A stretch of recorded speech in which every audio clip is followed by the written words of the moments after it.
Stock market మరోసారి భారీగా పతనమైంది. 4.5 లక్షల కోట్ల రూపాయల ఇన్వెస్టర్ల సంపద ఆవిరైంది. 1000 పాయింట్లకు పైగా సెన్సెక్స్ లాస్ అయింది.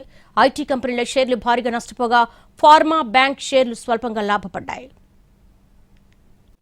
ఐటీ షేర్లు మరోసారి స్టాక్ మార్కెట్ను నష్టాల్లో నడిపించాయి. ఐటీ ఇండస్ట్రీని ఏఐ టూల్స్ భయం వెంటాడుతుండటంతో ఇన్వెస్టర్లు భారీ ఎత్తున అమ్మకాలకు దిగారు. సెన్సెక్స్ 1068 పాయింట్లు నష్టపోయింది. నిఫ్టీ 288 పాయింట్లు లాస్ అయింది. రూపీ వాల్యూ కూడా మళ్లీ పతనమైంది.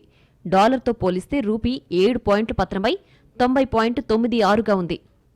ఇంటర్నేషనల్ మార్కెట్లో ప్రతికూల సంకేతాలు, సరికొత్త ఫీచర్లతో దూసుకొస్తున్న ఏఐ టూల్స్ ఆందోళనతో ఐటీ షేర్లలో సేల్స్ వెల్లువెత్తాయి. దీంతో సెన్సెక్స్ 30 సూచీలో Tech Mahindra, HCL Technologies, Eternal, Infosys, TCS షేర్లు ప్రధానంగా నష్టాలు చవిచూశాయి. ఐబీఎం సిస్టమ్స్ లో ఉపయోగించే ప్రోగ్రామింగ్ లాంగ్వేజ్ ను ఆంథ్రోపిక్ క్లాడ్ ఆధునీకరించగలదన్న ప్రచారంతో ఐబీఎం షేర్లు భారీగా డౌన్ అయ్యాయి. ఒక్కరోజే 13% పైగా కుంగాయి. 26 ఏళ్లలో ఎన్నడూ లేని స్థాయిలో ఐబీఎం నష్టాన్ని చవిచూసింది. Hindustan Unilever, Sun Pharma, Power Grid Corporation, NTPC, Axis Bank షేర్లు మాత్రమే లాభాల్లో కొనసాగాయి. డాలర్ బలపడ్డం, క్రూడాయిల్ ధరలు పెరగడంతో రూపాయి విలువ కొద్దిమేర క్షీణించింది. దాని ప్రభావము భారత సూచీలపై కనిపించింది.